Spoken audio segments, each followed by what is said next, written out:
கீழக்கரை முத்துகளின் நிலம் மட்டுமல்ல, மனித முத்துகளின் பிறப்பிடம். ராமநாதபுரம் கீழக்கரை கடல் முத்துகளை மட்டும் உருவாக்கிய நிலமல்ல, வணிகர்கள், வள்ளல்கள், மகான்கள், மார்க்கம் காத்த ஆலிம் உலமாக்களை உருவாக்கிய புனித நிலம்.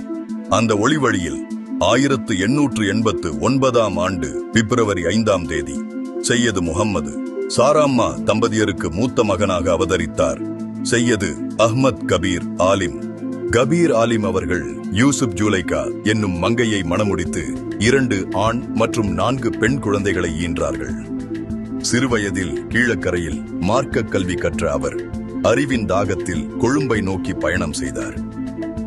கொழும்பு நகரின் கிந்தொட்டை என்னும் ஊரில் தங்கி தானும் கற்று பிறருக்கும் கற்றுத்தந்து தீன் வழியில் வாழ்நாளை இனிதே கழித்தார். அவர் தங்கிய இடத்தில் அவரால் வெட்டப்பட்ட கிணறு இன்றும் ஒரு சாட்சியாக நிற்கிறது. அவர் அமர்ந்து ஓதித்த திண்ணை இன்றும் அறிவின் ஒளியை நினைவுபடுத்துகிறது. நபிகள் நாயகம் அவர்களின் எளிமையை தன் வாழ்வில் முழுமையாக ஏற்றவர் அவர். எளிய உணவு, எளிய உடை, சுயமாக செய்த வாழ்க்கை, அதுவே அவரின் உயர்வு. அவரின் மீது கொண்ட முகப்பத்தால் கொழும்பு மக்கள் அவரை கபீர் அப்பா என்று அன்புடன் அழைத்தனர். கீழக்கரை ஹமீதியா பள்ளிக்கு அந்த பெயரை பரிந்துரை செய்தார் கபீர் ஆலிம் அவர்கள். இவர்கள் தன் கைப்பட எழுதிய கிதாபுகள் அநேகம், குறிப்பாக கல்வத்து முத்துவாப்பா எழுதிய உளுமுதீன் மற்றும் தைக்கா சாஹிப் முத்துவாப்பா எழுதிய சுஹுபுதீன் போன்ற கிதாபுகளை அனைவரும் பயன்பட ஏதுவாக தன் கையால் எழுதினார்கள்.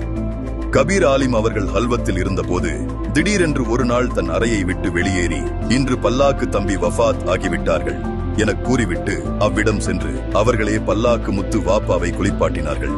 கபீர் ஆலிம் அவர்கள் 10 ஆகஸ்ட் 1969 தனது 79வது வயதில் வாஃபாத்தானார்கள். இன்னா லில்லாஹி வின்னா இலைஹி ராஜூன். கபீர் ஆலிம் அவர்களின் ரூஹி பிரியம் வேளை வானில் மின்னல் வெட்டி மறைந்தது போல் அந்த நூர் என்னும் ஒளியை கண்டோர் பல பேர். குட்டையன் சிறுவயதிலிருந்து கபீர் ஆலிம் அவர்களுக்கு உண்மையுடன் சேவை செய்தான்.